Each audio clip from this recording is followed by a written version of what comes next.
Welcome back to in fact learn. मेरा नाम है देवेंद्र। आज हम आपको बौद्ध संगतियां पढ़ाएंगे। देखिए, बौद्ध संगतियां आपने पहले भी पढ़ी होंगी कहीं, लेकिन आज जो मैं बताने वाला हूं दोस्तों, आपके सीधे दिमाग में आएंगी। देखिए, बौद्ध संगतियों को पढ़ने के लिए आपको बहुत बुद्ध के बारे में बहुत कुछ पढ़ना पड़ेगा, तब जाके आपको बौद्ध संगतियां समझ में आएंगी। क्योंकि बौद्ध संगति से रिलेटेड कि उनका क्रम कौन सा था, कि पहली बौद्ध संगति कब हुई, दूसरी कब हुई, है ना, तीसरी बौद्ध संगति कब हुई, चतुर्थ बौद्ध संगति कब हुई, उनका काल भी याद करना पड़ता है, उनका स्थान भी याद करना पड़ता है कि किस स्थान पर ये हुई थी, और साथ में उनके अध्यक्ष के नाम याद करने पड़ते हैं कि किस संगति का अध्यक्ष कौन था, और शासनकाल किसका था, यानी कि उस समय राजा कौन था। तो इसीलिए आज मैं आपको देखिए शॉर्ट में बताऊंगा और सारा आपके समझ में भी आएगा।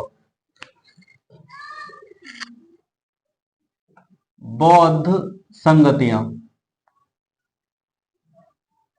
देखिए बौद्ध संगतियों का सबसे पहले आपको समझना पड़ेगा कि संगति वो कौन सी थी, बौद्ध संगति कौन सी थी। तो उनका संगति क्रम याद करना पड़ेगा। जैसे प्रथम बौद्ध संगति कब हुई, द्वितीय कब हुई, और तृतीय बौद्ध संगति कब हुई, और चतुर्थ कब हुई। फिलहाल हम ये चार संगतियों के बारे में बात करेंगे, और साथ में इनका तुम्हें सन भी बताएंगे कि कौन सी बौद्ध संगति कौन सी ईसा पूर्व में हुई थी। तो पहली जो हुई है दोस्तों, ईसा पूर्व हेडिंग डाल लो आप, ईसा पूर्व हेडिंग डाल लीजिए। 483 ईसा पूर्व में पहली बौद्ध संगति हुई है।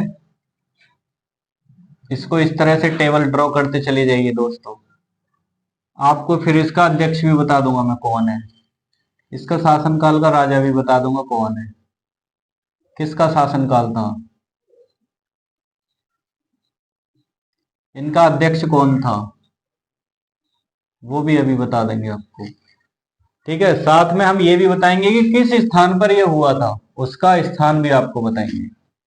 तो प्रथम बौद्ध संगति 483 ईसा पूर्व हुई है, मैंने सन बता दिया उसका। द्वितीय बौद्ध संगति 383 ईसा पूर्व हुई थी, 383 ईसा पूर्व। और जो चतुर्थ बौद्ध संगति हुई थी वो 225 ईसा पूर्व हुई थी। कम होते जाएंगे, और जो चतुर्थ हुई है वो 1 ईसा पूर्व हुई है। दोस्तों ये जो है कम क्यों होती जा रही है, बहुत से सोचते हैं कि ये बढ़नी चाहिए, ईसा पूर्व पहली ये वाली यहाँ आनी चाहिए, ये वाली यहाँ, ऐसे नहीं होता।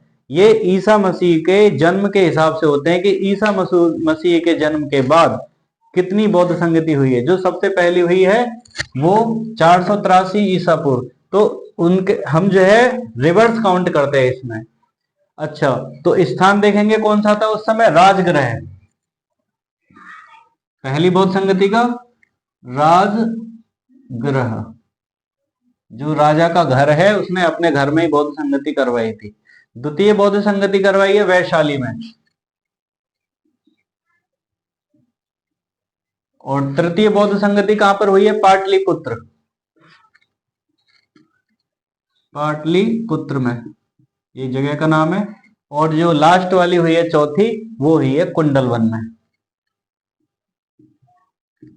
कुंडलवन जगह का नाम है, बहुत सुंदर जगह है ये।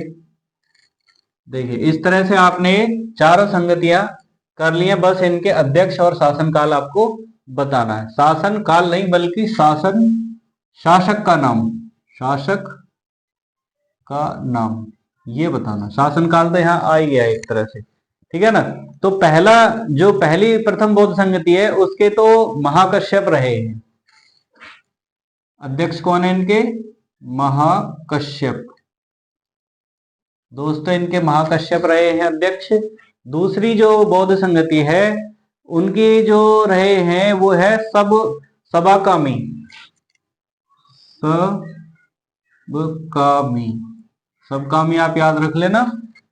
तो दूसरी हो गई सबकामी। तीसरी जो है मोगली पुत्र तिस्त, इंपॉर्टेंट है ये भी, मोगली पुत्र तिस्त, ये भी इंपॉर्टेंट है। मोगली पुत्र तिस्त, यहां से लिख देता हूं मैं, तिस्त आपको दिखाई दे रहा होगा। जो चौथी हुई है वसुमित्र वसुमित्र इनके अध्यक्ष रहे थे, वसुमित्र। इस तरह से आपको आपने देख लिया कि प्रथम बौद्ध संगति के तो अध्यक्ष महाकश्यप हैं, द्वितीय बौद्ध संगति के सबकामी है, तृतीय बौद्ध संगति के मोगली पुत्र तिस्त है, और चतुर्थ बौद्ध संगति के वसुमित्र है।